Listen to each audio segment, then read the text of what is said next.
How's it going, everyone? College Lefty, and in this video I want to talk about the newest Future Stars edition of Vladimir Guerrero Jr. Here are his stats: 98 contact versus right, 109 contact versus left, 101 power, 96 power, 95 vision. The only stats that are really lacking are his defensive stats, but he does have 90 arm strength. The other card included in this Set 5 headliner pack is the Dunn, but you are able to get these cards from regular standard packs as well. I do have one headliner pack. I'm going to go ahead and open this one. Hopefully I can pull the Vladimir Guerrero. We got a couple bronze cards and a silver, so nothing doing in this pack. I'm not going to open up too many of them because I do want to just try and buy that Vladimir Guerrero Jr. outright and use him at third base, debut him. But here is the live series version of Vladimir Guerrero. Definitely a good card. He is going to start out as a gold, as a third baseman. He hasn't played a game yet, but he should be making his debut today, Friday, April 26th. So I'll be curious to see how this card's doing, if he has a chance to go diamond, depending on how he does this year. I think it's gonna be tough for him to go diamond because he already kind of has diamond hitting stats. Depends on how he does versus lefties. If he does produce a lot of power numbers versus lefties, he could potentially get upgraded, but the fielding is what's keeping him behind. This next screenshot is the 88 overall Ken Griffey Jr. that is not sellable, that you get for completing Clutch's Sony Partners moments.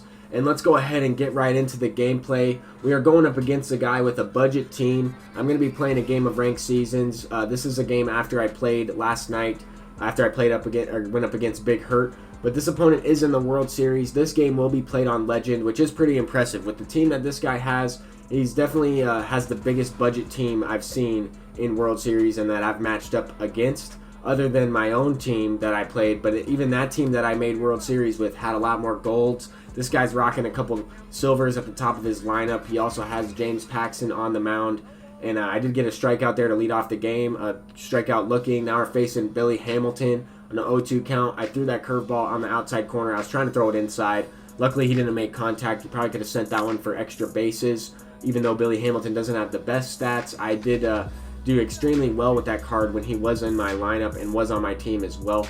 I noticed that this opponent had some speed, some switch hitting fast guys at the top of his lineup in Mondesi, Billy Hamilton, and Jonathan Villar, but those aren't the best overall cards. I do like their individual swings, and that Jonathan Villar has hit a home run against me, so I have to keep that stuff in mind. But there, his creative player, his 4-hole hitter, is sending one down the line. That's going to be extra bases down the right field line. And now we're facing Albert Pujols, the diamond for collecting all of the Cardinals players. I'm not sure why this opponent didn't have Paul Goldschmidt in the lineup, but he did have Albert Pujols in the lineup. Probably has Goldschmidt on his bench, but he also has Andrew Miller as well. He probably has a couple of the gold cards on his bench as well, like Matt Carpenter, stuff like that. But there, Joe Morgan is going to hit a bloop single the other way. Luckily, I was able to get that guy out at second base. That changes the whole inning, as that probably would have got down as well. The opponent thought that ball was getting down, but I threw to the cutoff man instead of throwing directly to second base and trying to backpick him. I didn't think he was going to be going. I wasn't necessarily looking at his runners in that situation, but I am able to get out of the inning on a ground ball from Ricky Henderson to the second baseman. Francisco Lindor is playing second base. Depending on what Vladimir Guerrero Jr.'s Future Stars card settles at, I might consider selling Francisco Lindor and trying to get that card. I might consider selling Francisco Lindor anyway, just because I won't be able to complete the Indians collection right now for that Kenny Lofton. But there, Ty Cobb is sending one into center field. That's going to be a flare. That Ty Cobb is a beast for me, regardless of which side I'm facing, lefty or a right-handed pitcher. He bloops out a lot of singles for me. He's got that high contact and low 40s power, so he's going to be able to get a lot of bloop singles, and that's kind of why I have him out there. He's got high vision in 125, and he's got extremely high contact. There with Francisco Lindor, I thought I was sending that one deep for a home run. I thought it was going to be hit dead center, but Billy Hamilton is tracking that one down. And I'm looking to challenge him here. I did tag up with Frank Thomas. I keep sliding to the wrong side of the base when I am sliding into third, but the opponent did intentionally walk Andrew Jones to load up the bases with 2 outs. Facing Blake Snell, I am able to hit a single that scores 2 RBIs in that situation, and that's going to be huge. For anytime Blake Snell is able to help him out, or anytime your pitcher is able to help himself out in this game and get a base hit that scores a couple runs or even 1 run is huge. And pitchers can definitely hit in this game. There is Raul Mondesi, or Alberto Mondesi. I still get that confused. He does hit a base hit through the 6-hole. And then I thought he was going to be stealing. He was pretty aggressive in this game. I went with the slide step, and I had Billy Hamilton 0-2 as well, and he gets a base hit. So now with the 0-2 count, I'm trying to throw this changeup below the zone with the slide step. I didn't want this opponent to get into a hit and run situation or even a double steal situation. And I am able to get out of the inning unscathed. Still up 2-0 in the bottom of the third. Brings up Pablo Sanchez, and he's going to start this inning off with a 1-out base hit up the middle. And that's going to bring up Frank Thomas in the 4 spot, facing a lefty, and that's exactly what I want on a 3-2 count. He's going to challenge me with a knuckle curve up in the zone, and I send that one into center field. So a base hit in that situation is just as good as a walk. Anything but a double play. But now we have 2 down in this one. I hit into a fielder's choice with Ty Cobb, and then I swung at the first pitch with Chipper Jones. Hit it well, but right to the shortstop there. He throws it to second, and he makes the play there for the 3rd out. Then Joe Morgan taps one to Pablo Sanchez. He gets out of the catcher's position, throws him out there. That was pretty nice to see. Haven't had any trouble with Pablo Sanchez behind the plate. Later on in the game, Andrew Jones is finally getting a pitch over the middle of the zone, and I missed it there. Tried to send it oppo, but unable to get the job done. I was slightly under that one and didn't necessarily wait on it long enough. I still might have been slightly early on it as well. But there, the opponent is he got a base hit with Ricky Henderson and then stole second base. He took 2 steps for a lead, and I was able to pick him off second. So this opponent was definitely running himself out of some innings. He had a couple chances, some opportunities later in this game to try and chip away. He had some opportunities earlier in the game as well, but he got too over aggressive and ended up getting himself back picked on those specific plays there. So now we have Raul Mondesi. I said it once again. Alberto Mondesi up with 2 outs, 0-1 count. He's going to send one, same type of a hit, though he's hitting from the left side of the plate this time, through the 6-hole, just out of Jose Reyes' reach. He does advance to second base as well, but I am able to get the strikeout there on a 3-2 changeup, slightly below the zone. He did chase for it. And then the very next at-bat, Ichiro Suzuki starting this one off with a double down the line. That's going to be extra bases on that blooper. I did go the other way with that one pretty well. And now with Jose Reyes, I was looking for a pitch up in the zone. I figured that he would try to attack the fastball up in the zone with Dellin Betances, and he did there to Jose Reyes. I flared one into center field, right center field, and that's going to be a base hit that scores 1.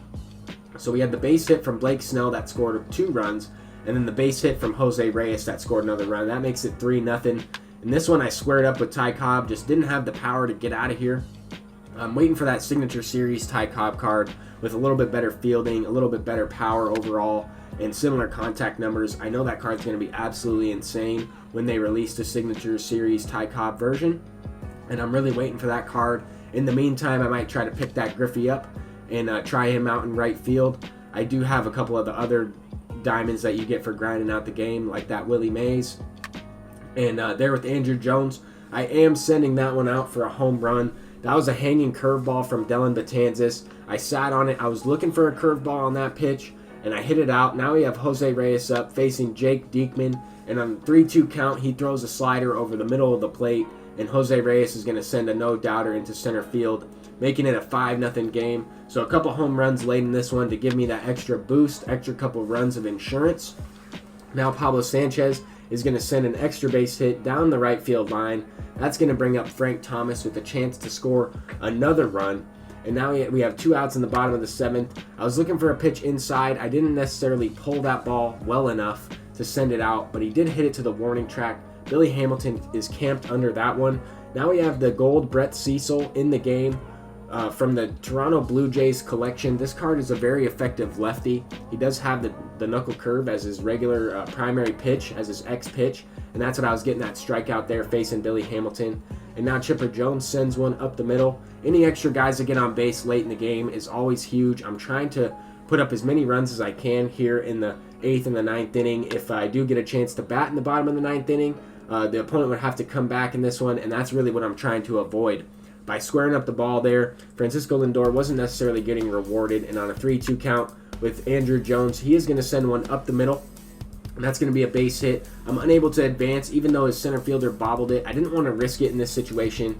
I have 2 outs in the inning. I brought in a pinch hitter in Ronald Acuna, and he's going to send one up the middle. That's going to be a base hit.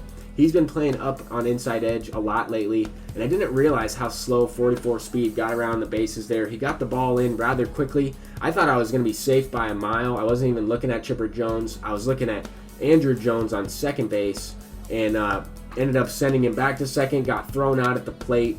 But the opponent is going to pop one up with Albert Pujols there to Frank Thomas. Frank Thomas showing off his range there to finish that one. We do get the win against the budget team, 5-0. That game was on Legend. I was impressed by that opponent's team and his ability to make World Series with that team. But thank you guys so much for watching. Let me know if you're interested in getting that Vladimir Guerrero Jr., the Future Stars version. Until next time, guys, peace out.